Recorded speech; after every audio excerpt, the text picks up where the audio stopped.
রাজ্যে এমনটা আগে হয়েছে? ধর্ষণে অভিযুক্ত এত তাড়াতাড়ি গ্রেপ্তার হয়েছে, তারা জেলবন্দি হয়েছে এবং পালাতে গিয়ে এনকাউন্টারে মারা গেছে।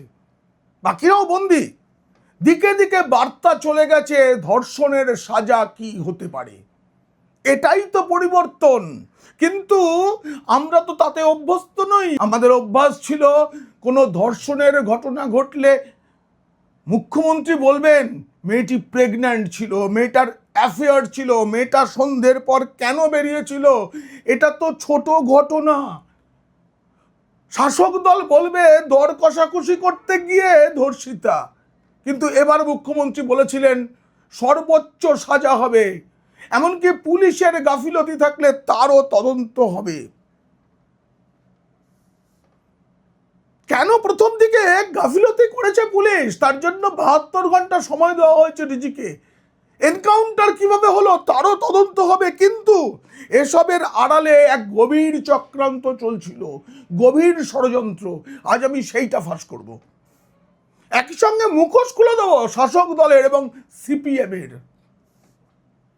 ধর্ষণের ঘটনাকে কেন্দ্র করে রাজ্যে এক নোংরা ছক চলছিল, সেটা নিয়ে প্রতিবেদন। যদি ভালো লাগে অবশ্যই সাবস্ক্রাইব করবেন।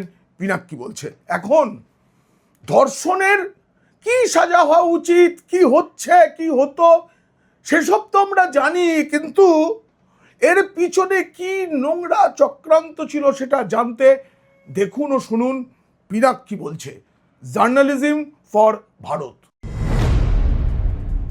আমি না ধর্ষণ নিয়ে কথা বলতে লজ্জা পাই। আমার পুরুষ হিসেবে নিজেকে কাপুরুষ মনে হয়, তাই আমি এবারেও চুপ ছিলাম। কি হচ্ছে নজর রাখছিলাম, কিন্তু চুপ ছিলাম। আমি জানি আমার দর্শক বন্ধু যারা আছেন তারাও আতঙ্কিত ছিলেন। তারাও ভাবছিলেন যা চলতো তাই কি চলবে। এবারের ঘটনার পর আমি প্রথম মুখ খুলছি। অপেক্ষার সময় পার হওয়ার পর পরিবর্তনের সরকার কি করে দেখতে চেয়েছিলাম। সেই সময়টা পার হয়েছে, তাই আজ বলবো এই সরকার প্রথম থেকে আপনারা অনেকে কমেন্টে লেখেন যে এ তো বিজেপির দালাল, এ তো নতুন সরকারের দালাল, এ তো গদি মিডিয়া। হ্যাঁ তাই যদি ভালোর ভালো বলতে গেলে কোনো তকমা আমায় নিতে হয়, আমি নিতে রাজি আছি। কিন্তু একই সঙ্গে আমি এটা বলে দেবো কিভাবে নোংরা ছক ও রাজনীতির ঘটনা ঘটছিল। আরজি করের সঙ্গে তুলনা করা হচ্ছিল, হবেই, কারণ এই রাজ্যে সবচেয়ে বেশি আলোড়ন ফেলা ধর্ষণের ঘটনা ছিল আরজি কর। কিন্তু আরজি করের ঘটনাটা মনে রাখতে হবে। আরজি করের ঘটনাটি যে আমাদের বোন ধর্ষিতা এবং মৃত, তিনি তার কাজের জায়গা সরকারি হাসপাতালে, তখনও তিনি কর্তব্যরতা ছিলেন। তখন আমরা মিছিলে হেঁটেছিলাম, আমিও হেঁটেছি। আমার ছোট মেয়েকে হাতে নিয়ে আমি মিছিলে হেঁটেছিলাম। কিন্তু তখনও দেখেছি এক ধরনের মানুষ এবং এক ধরনের সংবাদপত্র মানুষকে ভুল পথে চালিত করেছিল। অনেক মিথ্যে খবর গুজব সেই সময় রটানো হয়েছিল, যাতে মূল আন্দোলনটা উল্টো দিকে ঘুরে যায়। আর কি করা হয়েছিল যেটা বারুইপুরে হয়নি? দ্রুত মেয়েটির ময়না তদন্ত করে তাকে তার শেষকৃত্য সম্পন্ন করা হয়নি, যেটা হয়েছিল। মুখ্যমন্ত্রী পুলিশ পাঠিয়ে টাকা দিয়ে পরিবারকে কিনতে চায়নি। মুখ্যমন্ত্রী প্রথমে ফোন করে সমবেদনা জানিয়েছেন, পরে দেখা করেছেন, কথা বলেছেন এবং কথা দিয়েছেন সর্বোচ্চ বিচার হবে বলেছেন সিএম। আমাদের দেখা অভ্যাসটা বদলে গেছে, আর তাতেই হতচকিত কিছু মানুষ সমাজ মাধ্যমে প্রথম দিন থেকে যা খুশি তাই রটিয়েছে এবং তাতে কিছু সংবাদ মাধ্যম যুক্ত হয়েছে। সংবাদ মাধ্যম শোনা কথার উপর ভিত্তি করে অনেক কিছু বলেছে। বিজেপিকে আরএসএসকে জোড়া হয়েছে। যদি হয়ে থাকে, যদি এই ধরনের কোনো ঘটনা হয়ে থাকে, আমি বিশ্বাস করি এই সরকার বিজেপি নেতা হোক কর্মী হোক তাকে শাস্তি দেবেই। যদি মূল অভিযুক্ত যিনি এনকাউন্টারে মারা গেছেন তিনি বিজেপির হয়ে থাকেন, তাতেও তো তার মৃত্যু হয়েছে, বাকিরাও তো সাজা পাবে। আরজি করে ঘটনার সময় এই রাজ্যের ভাইপো এখন তো পলাতক, তখনও তিনি পলাতক ছিলেন, মেঘের আড়াল থেকে বলেছিলেন এনকাউন্টারে গুলি করে মারা হোক, এখন চুপ কেন? এখন তার দল, তার নেত্রী তথা পিসি তথা অন্য কিছু, তিনি যখন নোংরা রাজনীতিতে মদত দিচ্ছেন তখন তিনি চুপ কেন? দলটা তো ক্ষয়ে ক্ষয়ে এইটুকু হয়ে গেছে। সেই এইটুকু দলের মহুয়া মৈত্র যে কথাগুলো বলেছেন সেগুলো কি শুনছেন পিসি ভাইপো? এই এনকাউন্টার হওয়ার পর বারুইপুরে যে মেয়েটি অকালে এক নোংরা অত্যাচারের মধ্যে দিয়ে চলে গেছে, তার পরিবার বলেছে যে সিএম যেমন কথা দিয়েছেন সেভাবেই কাজ চালিয়ে যাচ্ছেন, আমরা খুশি। আর যে ছেলেটি এনকাউন্টারে মারা গেছে পুলিশের হাত থেকে পালাবার সময়, তার পরিবার কি বলেছে? দোষ করেছে, সাজা পেয়েছে, গুলি খেয়েছে, বেশ হয়েছে। ওই এনকাউন্টারে মৃতের মা বলেছেন, তার স্ত্রী বলেছেন কোনো সহানুভূতি নেই, অন্যায় করেছে, সাজা পেয়েছে এবং ভগবান সাজা দিয়েছে। বিচারের জন্য তার অপেক্ষা করা উচিত ছিল, পুলিশের হাত থেকে বন্দুক ছিনিয়ে নিয়ে পুলিশকে তাক করে গুলি ছোড়া উচিত ছিল না। পুলিশ তো আইনে মেনেই এনকাউন্টার করেছে। আপনাদের বলে রাখি, আমাদের দেশের আইনে এনকাউন্টার আছে। আত্মরক্ষার জন্য পুলিশ গুলি চালাতে পারে। আর দেখুন, এই রাজ্যের এক সাংসদ আছেন মহুয়া মৈত্র, সবেতে তিনি একটা না বিলিতি কায়দা দেখান। সবেতে তিনি সাংবাদিকদের দু পয়সার সাংবাদিক মনে করেন। তিনি কুকুর নিয়ে বয়ফ্রেন্ডের সঙ্গে এমন ঝগড়া করেন যেটা জাতীয় স্তরের খবর হয়। বয়ফ্রেন্ড ওনার সব, সম্প্রতি আবার বিয়ে করেছেন শুনেছি, বল ড্যান্সও দেখেছি। তিনি মানে রাষ্ট্রদ্রোহিতার অভিযোগে অভিযুক্ত সাংসদ মহুয়া মৈত্র, তিনি হঠাৎ করে সমাজ মাধ্যমে প্রশ্ন তুলছেন এসব কি হচ্ছে পশ্চিমবঙ্গ পুলিশ? বাঙালিরা দয়া করে নতুন বাংলা অর্থাৎ উত্তরপ্রদেশ 2.0-কে স্বাগত জানান। বিজেপি কোনো সরকার নয়, এটা আসলে জঙ্গলের আইন। মহুয়া মৈত্র, আপনি জঙ্গলের আইন দেখাচ্ছেন? আপনি হাঁসখালি ভুলে গেছেন, আপনি সন্দেশখালি ভুলে গেছেন, যেখানে যারা দোষী, যারা অভিযুক্ত তাদেরকে আড়াল করার চেষ্টা করতো আপনার দল। আরজি করের ঘটনা কোনোদিনও বাংলা ভুলবে না। আজকে যে 3 পুলিশ অফিসার সাসপেন্ড হয়ে রয়েছেন, তারা কেন সাসপেন্ড হয়ে রয়েছেন?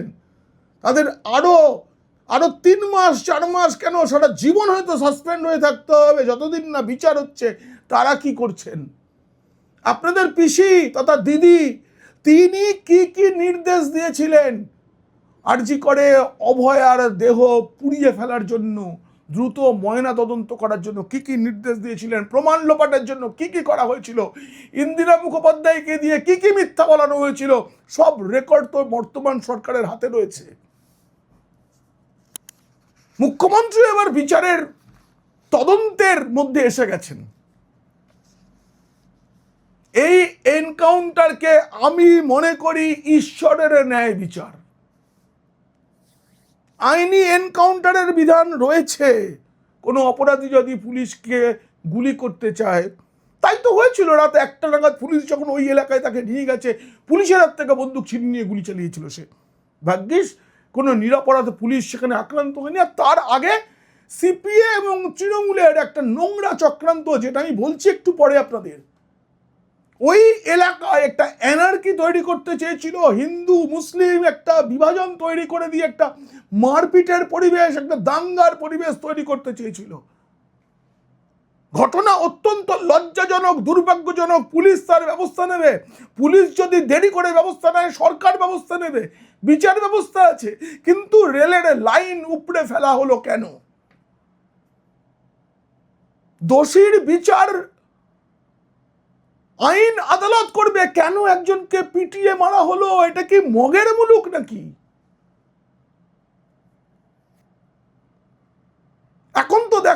যাকে পিটিয়ে মারা হয়েছে সে নিরপরাধ।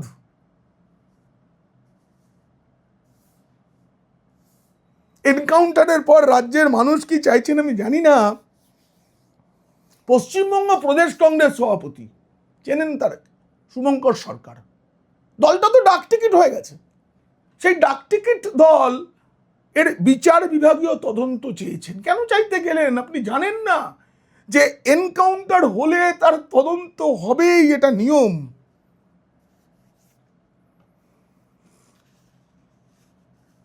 সরকার কড়া পদক্ষেপ করেছে প্রথম দিন থেকে, প্রথম জানার মুহূর্ত থেকে। কোনো অপরাধীকে যে ছেড়ে রাখা যাবে না, কোনো রাজনৈতিক দলের নেতার আশীর্বাদে বেঁচে থাকা যাবে না, সেটা বলেছেন মুখ্যমন্ত্রী শুভেন্দু অধিকারী। শাসক দল বিজেপির পক্ষে সভাপতি শ্রমিক ভট্টাচার্য একই কথা বলেছেন। কামদুনির ফাইল তো আবার খোলা উচিত। কামদুনির সেই যারা অভিযুক্ত তারা কেন ছাড় পেয়ে গেল? পুলিশ কেমন করে মামলা সাজিয়েছিল? আমি বলছি না এনকাউন্টার করা উচিত ছিল, কিন্তু যদি সেদিন এরকম হতো তাহলে কামদুনিতে আজকে মানুষ শান্তি পেত। কামদুনির সময় যারা আন্দোলন করতে গিয়েছিলেন তাদের সঙ্গে কি কি করেছিল পুলিশ, প্রশাসন, সরকার তথা তৃণমূল। নির্যাতিতার বাবার সঙ্গে সঙ্গে সঙ্গে কথা বলেন মুখ্যমন্ত্রী, সাক্ষাৎ করেন, বলেন জঘন্যতম ঘটনা, সর্বোচ্চ সাজা হবে। বিচার পেতে পরিবার সরকারের উপরে আস্থা রেখেছে প্রথম দিন থেকে। একটা রটিয়ে দেওয়া হলো, মূল অভিযুক্ত কি করে ফাঁড়ি থেকে চলে গেলেন সেখানে নাকি একজন বিজেপি নেতা তাকে সাহায্য করেছে, কোনো প্রমাণ পাওয়া গেছে। বলা হয়েছে আরএসএস সমর্থকরা যুক্ত। আরএসএস এর কোনো সমর্থক হয় না, আরএসএস এর কোনো সদস্যও হয় না, কোনো সদস্যতা অভিযান চলে না, ওখানে কোনো যোগদান মেলা নেই। আজকাল যারা দাবি করছেন তারা জানেন না কিছুই। যদি যুক্ত থাকে, কারণ আরএসএস মানুষ তৈরির কারখানা বলা হয়, সেখানে যদি কোনো ভুল প্রোডাক্ট বেরিয়ে থাকে তার সাজা হবে। কোনোদিনও কোনো দোষীকে আরএসএস আড়াল করেছে এমন যদি কোনো প্রমাণ কেউ দেখাতে পারেন, আমি সাংবাদিকতা ছেড়ে দেবো। চ্যালেঞ্জ দিচ্ছি, চ্যালেঞ্জ। সিপিএমকে আমার খোলা চ্যালেঞ্জ। তারাই তো রটিয়েছে এটা। এত ভয় কিসের? আরএসএস আর সিপিএম এর সমান বয়স, দুটোই 100 বছর পার করলো। কতবার টুকরো হয়েছে, কত কিছু করেছেন। দেশ থেকে, পৃথিবী থেকে আপনাদের এই মার্ক্সবাদ মুছে যাচ্ছে, আর আরএসএস সেই সময় সর্বশক্তিমান হয়ে উঠছে। কিসের জন্য সর্বশক্তিমান? আরএসএস সমাজ গঠনের কাজ করে। সমাজ সব কিসের জন্য সর্বশক্তিমান? কারণ আরএসএস এর লক্ষ্য সমাজ সংগঠিত করা, সমাজকে। সে কাজটা দিন দিন বাড়ছে। এটা বিষয় নয়, কিন্তু এই বিষয়গুলোকেই বিষয় বানিয়ে একটা এনার্কি তৈরির একটা পরিকল্পনা করা হয়েছিল।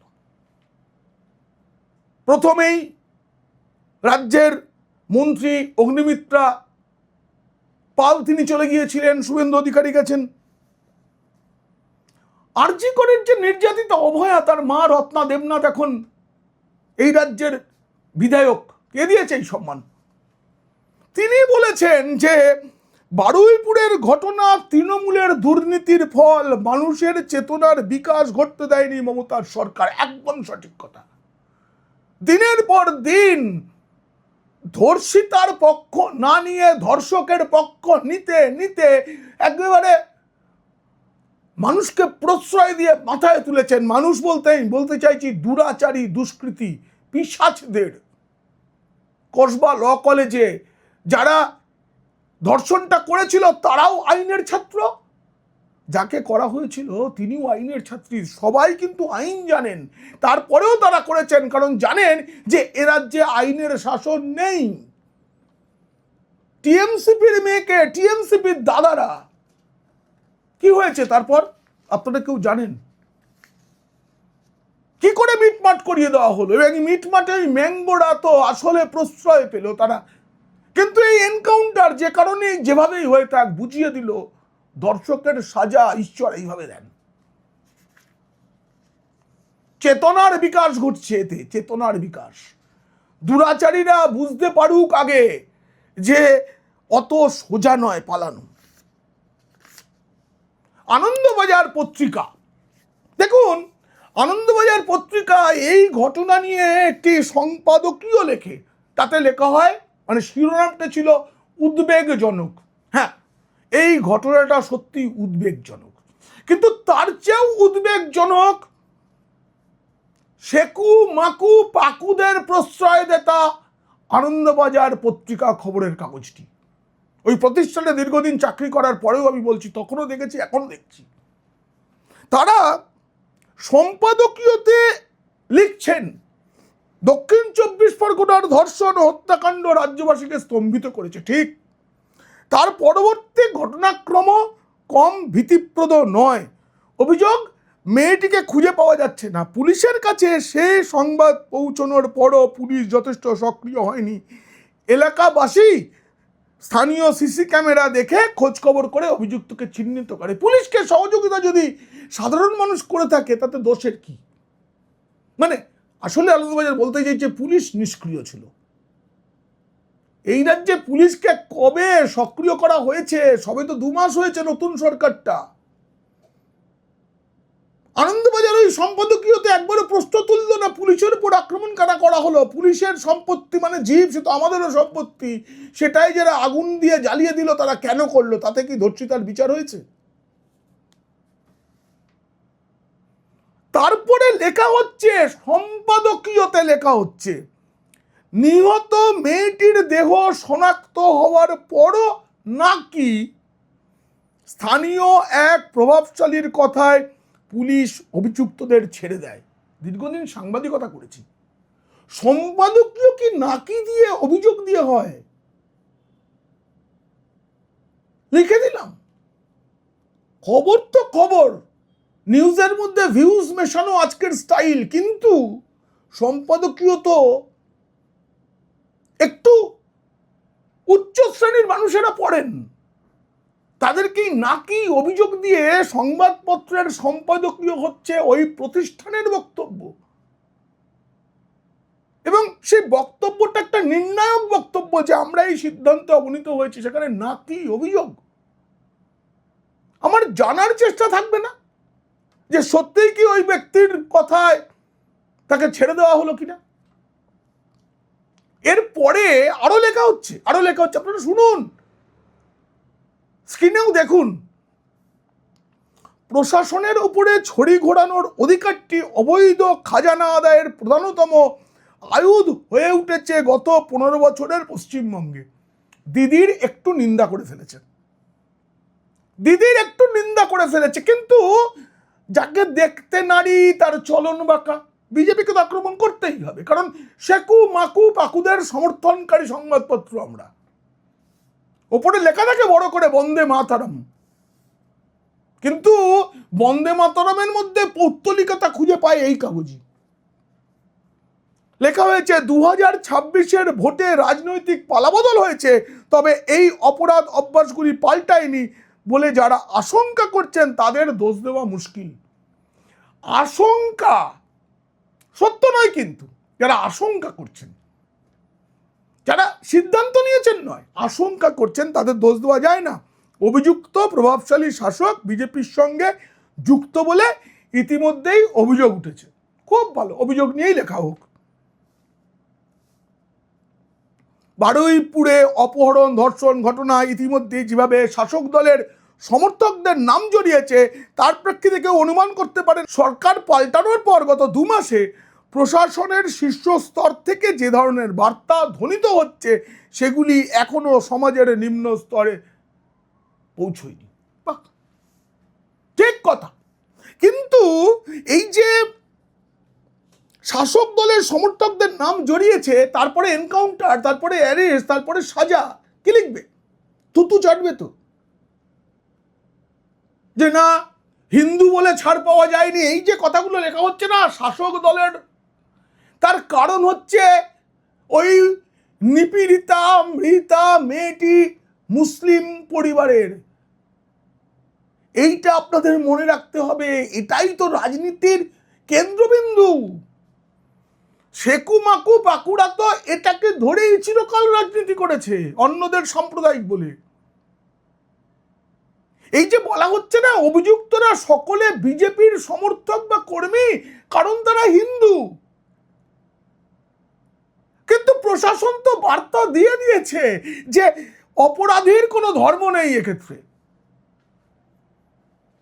অপরাধীর ধর্ম তখন থাকে যখন পহেলগাঁওতে কে হিন্দু কে মুসলিম দেখে দেখে সিঁথির সিঁদুর মুছে দেওয়া হয়েছিল, তারপর সিঁদুর অভিযান, তারপরে এই যে সেকুমাকু বাঁকুড়া সেই সিঁদুর অভিযান নিয়ে প্রশ্ন তুলেছিলেন, তাদের যুক্ত হয়েছিলেন তিনু মমতা বন্দ্যোপাধ্যায়। তার দলটা তাই ক্ষয়ে ক্ষয়ে ক্ষয়ে ক্ষয়ে এইটুকু হয়ে গেছে, রাজ্যের মানুষ এইটুকু করে দিয়েছে, তার দলের বিধায়করা তাকে সমর্থন করে না, ভেঙে চৌচির। সম্প্রতি নারদ জয়ন্তীতে নারদ সম্মান দেওয়া হয়েছে, আপনারা ছবি দেখেছেন, আমিও সেই মঞ্চে ছিলাম, মাননীয় রাজ্যপাল ছিলেন, রাজ্যের মন্ত্রী ছিলেন। নারদ কি বলেছেন জানেন? আমাদের মধ্যে একটা ধারণা আছে নারদ মানে কলহপ্রিয়, নারদ মানে ঝগড়া লাগান, তা নয়। নারদ মুনি হচ্ছেন মহান ঋষি এবং তিনি আদি সাংবাদিক, সংবাদ পরিবেশন তার কাজ, তার অনেকগুলো সূক্ত আছে, সেই সূক্তের মধ্যে একটি কথা বলা আছে, সাংবাদিক নারদ মুনি বলছেন, আদি সাংবাদিক, অনেক কিছু রাষ্ট্রের স্বার্থে সাময়িকভাবে চেপে যেতে হয়। এই যে হিন্দু মুসলিম বিভাজন, এটা দেখিয়ে দিতে নেই, রাষ্ট্রের স্বার্থে সব সময় নিজের এবং প্রতিষ্ঠানের ভালো হবে, বিক্রি বাড়বে, টাকা আসবে, এটা ভেবে সাংবাদিকতা করতে নেই। আমিও পারতাম প্রথম দিন থেকে হাওয়া গরম করে ভিউজ বাড়াতে, অপেক্ষা করেছি। এটা নারদ মুনি বলেছেন। যখন সিঁদুর অভিযান হচ্ছে তখন অনেকে শুধুমাত্র ব্রেকিং নিউজ দেওয়ার জন্য এমন অনেক খবর করে দিয়েছেন যেটা রাষ্ট্রের স্বার্থে করা উচিত ছিল না। জানি বলেই বলে দেবো, তাতে শত্রুকে সাহায্য করা হয়। আসলে সনাতন শিক্ষা, সনাতন রাষ্ট্রবোধ, এর তো বিরোধিতা করতে হবে। যারা দেখতে নারী তার চলন বাঁকা, এ নিয়ে লেখাপড়া নেই কারো। রাষ্ট্রপ্রেম রাষ্ট্রবোধ কাকে বলে এটা বোঝে না। এই মুসলিম মেয়ে ধর্ষিতা, তাই তাই মমতা বন্দ্যোপাধ্যায়ের হাতে ওই মিছিলে যে মোমবাতিটা ছিল সেটা সবুজ রঙের, বাজার থেকে খুঁজে খুঁজে সবুজ মোমবাতি জোগাড় করা হয়েছে, এটা বোঝানোর জন্য যে মুসলিম সমাজ আমি তোমার পাশে আছি। ওই 33% নিয়ে এখন তৃণমূল বনাম, তৃণমূল তো নেই, সিপিএম এর লড়াই চলছে, কে কত মুসলিম প্রেমী হতে পারে। কেন? সবকা সাথ সবকা বিকাশ স্লোগানটা তো মিথ্যে স্লোগান, ওটা তো সাম্প্রদায়িক নরেন্দ্র মোদী বলেন। আপনারা তো বলুন, আপনারা হিন্দু মুসলমান বিভাজন ভুলে গিয়ে সাধারণ মোমবাতি নিন না। আমরা ছোট থেকে আমাদের জাতীয় পতাকার যে সবুজ রং, সেই সবুজ রংটাকে মানে চির সবুজ প্রগতি এর প্রতীক জেনে এসেছি সবুজ রংকে, কিন্তু আজকের জেনারেশন জানে সবুজ মানেই মুসলিম। কে করেছে? এটা করা হয়েছে সমাজে, তাই তো আমাদের মুখ্যমন্ত্রী, একটা ভিড় কত হয়েছে সেটা বিবেচ্য নয়, তার দলের কতজন তার পাশে ছিলেন বিবেচ্য নয়, কিন্তু তিনি একটি সবুজ মোমবাতি নিয়ে হাঁটলেন। প্ল্যানটা ছিল মুসলিম মেয়েকে ধর্ষণ করেছে হিন্দু ঘরের ছেলে, এটা দেখিয়ে দক্ষিণ 24 পরগনার ওই এলাকা থেকে শুরু করে একটা রাজ্য জুড়ে অ্যানার্কি তৈরি করা, হিন্দু মুসলিম সংঘাত তৈরি করা, এটাই ছিল লক্ষ্য প্রথম থেকে। তাই রেল লাইনও প্রাণ হয়েছে, তাই গণপিটুনি, তাই পুলিশের জিপ পুড়িয়ে দেওয়া হয়েছে। ঠিক যেমনটা হয়েছিল কালিয়াচকে, বেলডাঙ্গায়, মোথাবাড়িতে, ঠিক একই ছক ছিল এখন। কিন্তু তারা ভুলে গেছে তারা ক্ষমতায় নেই, ক্ষমতায় নতুন সরকার। তারা রং ধর্ম বিচার না করে অপরাধীকে ধরেছে। আবার বলছি, আমাকে দালাল মনে হলে হোক, কিন্তু সত্যটা বলছি, অপেক্ষা করে তারপরে আগ বাড়িয়ে প্রথম থেকেই বিরোধিতায় নামিনি। আমি তো প্রথম থেকে তমান্না খাতুনের জন্য কেঁদেছি। তমান্নার বাবারা তো সিপিএম করতেন, কিন্তু তারা একটু কম দুধেল গাই, তাই কালীগঞ্জে যখন উপনির্বাচনে তৃণমূল জিতে গেল, তারপরে তাদের বিজয় উল্লাসের বোমা ওই ছোট্ট মেয়েটাকে কেড়ে নিল। কে কেঁদেছে? শুভেন্দু অধিকারী কেঁদেছেন, বিজেপি কেঁদেছে। বিজেপির মুখ্যমন্ত্রী হয়ে তিনি প্রথমেই তমান্নাকে বিচার দিতে একের পর এক দোষীকে গ্রেপ্তার করছে, কিন্তু মমতা ব্যানার্জি কেন করেনি? সিপিএম কেন চুপ ছিল তখন? কারণ সেখানে দোষীরাও ছিল মুসলিম। একটি মুসলিম মেয়ের মৃত্যুর জন্য মুসলিমরাই দায়ী, এই যে ন্যারেটিভ, এই ন্যারেটিভটাকে চেপে যাওয়ার জন্যই তারা চুপ করেছিল। হরগোবিন্দ দাস, চন্দন দাস, তারা হিন্দুদের জন্য প্রতিমা বানান, এটাই ছিল তাদের অপরাধ, কিন্তু তারা সিপিএম করতেন। তো তাদেরকে জেহাদিরা যখন পিটিয়ে মারলো সবাই চুপ ছিল কেন? কারণ মুসলিমরাই মুসলিম মেরেছে, চুপ ছিল। হরগোবিন্দ দাসের স্ত্রীকে সাক্ষী রেখে বিধানসভায় নিয়ে এসে তিনি গ্যালারিতে বসেছিলেন। বর্তমান সরকার, শুভেন্দু অধিকারীর সরকার, তার সামনে গুন্ডা দমন বিল এনেছেন। এটাই তো স্বামীহারা এক স্ত্রীর বিচার পাওয়া অনেকখানি, যে তার জন্য একটা সরকার কাঁদছে, এটা বিল আনছে। সেই বিলের তো বিরোধিতা করে করে করে করে ওই ক্ষুদ্র তৃণমূল, কালীঘাট তৃণমূল যার নাম হয়েছে, কালীঘাটে শুরু, কালীঘাটেই শেষ, অল কালীঘাট তৃণমূল কংগ্রেস। তমান্নার মা তো বিধানসভা নির্বাচনে সিপিএম এর প্রার্থী ছিলেন। রং দল ভাবলে, তিনি কোন ধর্মের ভাবলে শুভেন্দু অধিকারীর কোন দায় ছিল? তিনি তো হিন্দুদের ভোটে জয়ী হয়েছেন। ভবানীপুরেও হিন্দুরা ভোট দিয়েছে, মুসলিমরা মমতা ব্যানার্জিকেই চেয়েছিলেন। শুভেন্দু অধিকারীর কোন দায় ছিল তমান্নার হয়ে লড়া? কারণ তমান্না এই রাজ্যের মেয়ে, এই রাজ্যের ছাত্রী, একটা উজ্জ্বল ভবিষ্যৎ ছিল তার। তাকে তৃণমূলের একদল গুন্ডা মেরে ফেলেছিল। যেদিন এটা হয়েছিল সেদিন খবরটা বলতে বলতে আমার চোখে জল এসেছিল। আমি দেখলাম শুভেন্দু অধিকারীরও তাই। তিনি প্রকাশ্যে কিছু না দেখালেও তিনি বিল এনে আইন করতেছে, এবং আইন তিনি করবেনই। বিধানসভায় যে শক্তি মানুষ, রাজ্যের মানুষ বিজেপিকে দিয়েছে, তাতে কারো ওপর পরোয়া করতে হবে না। তার জন্য মহুয়া মৈত্র, তিনি তো সবচেয়ে বেশি সরব এই এনকাউন্টার নিয়ে তৃণমূলের হয়ে। সেই মহুয়া মৈত্রকে বলছি, এই রাজ্যে প্রয়োজনে উত্তরপ্রদেশ মডেল চলবে, কারণ রাজ্যবাসী সেটা চান। আপনাদের দূরে ছুঁড়ে ফেলে দিয়েছে, আর আপনি যে পশ্চিমী জীবনযাপন করেন সেটা চলবে না বেশি দিন। আপনাদের সময় হয়ে এসেছে। ভারত আগেই জেগেছে, এবার এই বাংলাও। তাই ভুলে যাবেন না ডিম থেরাপির কথা। জনতাকে খেপাবেন না প্লিজ। আপনার উপর ডিম ছোড়া হোক আমি চাই না, কিন্তু আপনি সে পরিবেশ তৈরি করছেন কেন? আপনি বরং আগের মতো আরো একবার ওই ইয়েটা সেরে ফেলুন না। এই প্রতিবেদন কেমন লাগলো জানিয়ে অবশ্যই মন্তব্য করবেন। ভালো লাগলে বন্ধুদের, খারাপ লাগলে শত্রুদের শেয়ার করবেন। আপনারা না, আজ ভালো থাকবেন বলতে পারবো না, আজকে বলবো এই নোংরা রাজনীতি নিয়ে আপনারা সতর্ক থাকবেন।